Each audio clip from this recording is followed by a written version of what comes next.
नमस्कार दोस्तों, मैं डॉक्टर अमरेंद्र। आज मेरे पास दो बच्चे आए अपने माता पिता के साथ। दोनों की कंप्लेन ये थी कि घर वालों ने कहा मेरा बच्चा सर रात को पेशाब कर देता है, और दोनों बच्चे बड़े थे, एक 8-9 साल का था, एक 10-11 साल का था। ये बीमारी का नाम है एन्यूरिसिस। ये कब बोलते हैं? जब बच्चा कपड़ों में पेशाब कर देता है, लेकिन बच्चा 5 साल से बड़ा हो। 5 साल के छोटे बच्चे का कपड़ों में पेशाब करते तो उसको ये चीज नहीं बोला जाता है। 5 साल के बड़े बच्चे कपड़ों में पेशाब करते तो उसको बोलते हैं एन्यूरिसिस। ये 2 प्रकार के होते हैं। पहला होता है प्राइमरी एन्यूरिसिस, दूसरा होता है सेकेंडरी एन्यूरिसिस। प्राइमरी का मतलब होता है कि बच्चा 5 साल के बाद कभी भी सूखा नहीं रहा, मतलब कि लगातार 6 महीने से गीला किए जा रहा है और कभी भी पेशाब करना बंद नहीं किया।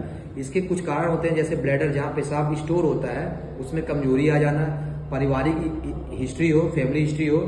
दूसरा होता है एडीएच, जो एंटी डायरेटिक हार्मोन होता है, वो रात को कम निकलता है। अगर ठीक ठाक निकलता है तो बच्चे देर में पेशाब करते हैं, 4-8 घंटे 10 घंटे बाद पेशाब करते हैं। अगर वो कम निकल रहा है तो मतलब पेशाब ज्यादा निकलता है। और दूसरा होता है सेकेंडरी का मतलब ये होता है कि 5 साल के बाद बच्चा लगभग 6-7 महीने सूखा रहा, मतलब पेशाब करना बंद कर दिया था, लेकिन किन्हीं कारणों से फिर से पेशाब करने लगा। इसको बोलते हैं सेकेंडरी। तो हमारे पास जो 2 बच्चे आए थे उसमें से एक प्राइमरी बच्चा था, लगातार किए जा रहा था। दूसरा बच्चा था, उसको 8 साल के बाद शुरू हुआ।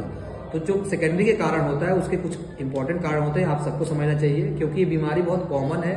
हर परिवार में किसी न किसी बच्चे को रहता है, लोग परेशान रहते हैं। पहला कारण होता है सेकेंडरी का कि साइकोलॉजिकल स्ट्रेस। बच्चा तनाव में आ जाए। कहाँ पे तनाव में आए? घर में आ जाए। बच्चों आपस में भाई बहन लड़ाई कर रहे हैं, स्कूल में पढ़ाई का प्रेशर, माता पिता ने डांट दिया, तरह तरह के कारण हो सकते हैं बच्चों को, तो स्ट्रेस में एन्यूरिसिस बढ़ जाती है। दूसरा होता है सीजर आ जाए, मिर्गी आ जाए बच्चों को। तीसरा सपने आ जाए, डरावने सपने आ जाए, जैसे एक बच्चा आ रहा था उसको डरावने सपने आ रहे थे।